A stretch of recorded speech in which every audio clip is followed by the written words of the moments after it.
1968 April 25 స్థలం కృష్ణా జిల్లా బలిపూర్ గ్రామం. తల్లిదండ్రులు దమ్మారెడ్డి చలపతిరావు మరియు ఇందుమతులకి మొదటి సంతానం రవిబాబు గారు.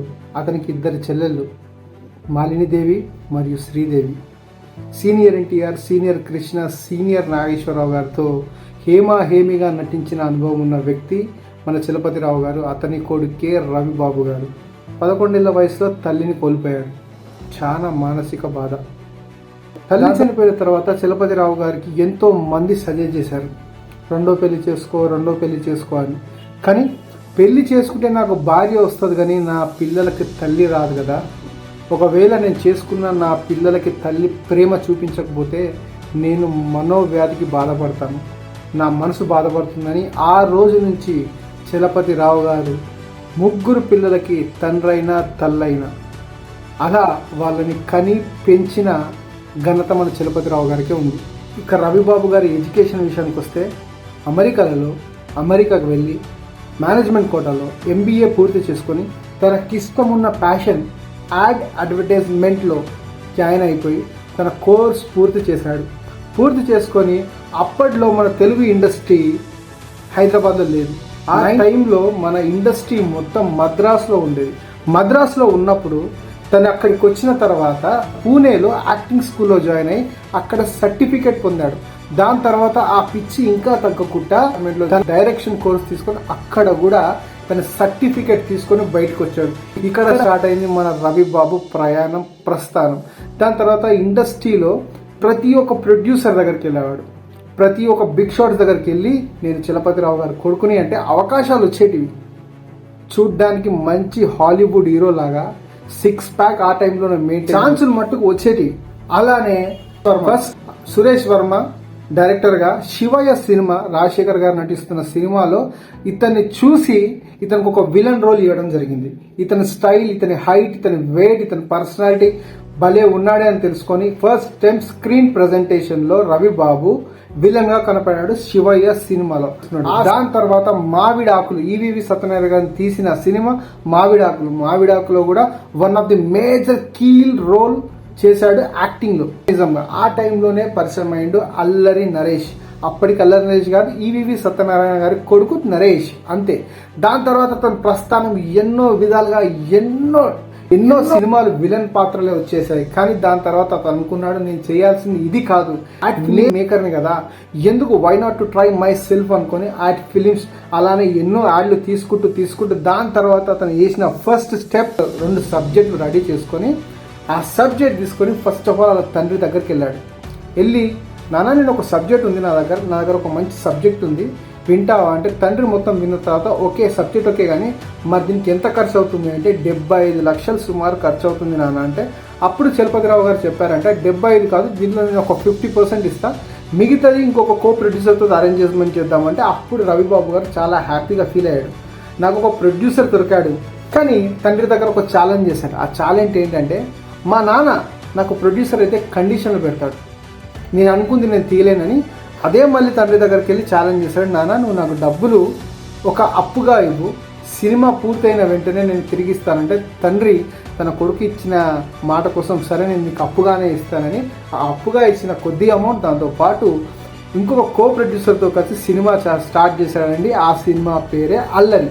సో హీరో ఎవరు అనుకుంటున్నావు అని చలపతిరావు గారు అడిగితే ఈవీవి సత్యనారాయణ గారి కొడుకు నరేష్ అంటే అప్పుడు చలపతిరావు గారు ఒక చిన్న స్మైల్ ఇచ్చి, వాడు హీరోయిన్ రా, వాడిని పెడతాడన్నా చూస్తాడా, అసలు హీరోలాగా ఎట్లా కనబడింటారా నీకంటే అప్పుడు రవిబాబు గారు చెప్పిన సమాధానం, నానా నాకు స్టార్ హీరోస్ కాదు, నా కథకి సూట్ అయ్యే హీరోలోనే ఉంటారు, నా కథకి సూట్ అయ్యే హీరో వాడే, సో నేను అతనికి కథ చెప్పబోతున్నాను అంటే వెళ్ళు అని. అప్పుడు ఫోన్ కన్వర్జేషన్ లో ఈవీవి సత్యనారాయణ గారికి ఫోన్ చేసి నా కొడుకు దగ్గర ఒక సబ్జెక్ట్ ఉందంట, ప్లీజ్ కాస్త వినండి మీరు అంటే, అప్పుడు వెళ్ళిన తర్వాత అప్పుడు ఈవీవి సత్యనారాయణ గారు కూడా జాగ్రత్త మరి చూసుకో, వీడి హీరో ఏంటి, నేను ఆర్యన్ రాజేష్ ని హీరో చేద్దాం అనుకుంటున్నా, వీడిని డైరెక్షన్ చేద్దాం అనుకుంటున్నా, why don't to try Aryan Rajesh తో అంటే, లేదు సార్ నాకు నరేషే ఈ సబ్జెక్ట్ కరెక్ట్ గా సూట్ అవుతాడు, అందుకే నేను నరేష్ అనుకుంటున్నాను. వెంటనే షూట్ స్టార్ట్ చేశాడు. అంత క్యాస్ట్ క్రూ అంతా మొత్తం కొత్తది. రవిబాబు ఒక కొత్త డైరెక్టర్, క్యాస్ట్ అండ్ క్రూ మొత్తం కొత్తది. అందరూ హడావిడి, ఎవర్రా వీడు డైరెక్టర్ ఆరా వీడు, అసలు వీనికి ఏం అనుభవం ఉంది ఒక అనుకున్న వాళ్ళు కూడా ఉన్నారు. సో దాని తర్వాత 65 లక్షలతో సినిమా స్టార్ట్ అయింది. వెస్ట్ మారేడుపల్లిలో ఒక అపార్ట్మెంట్లో సినిమా స్టార్ట్ అయింది.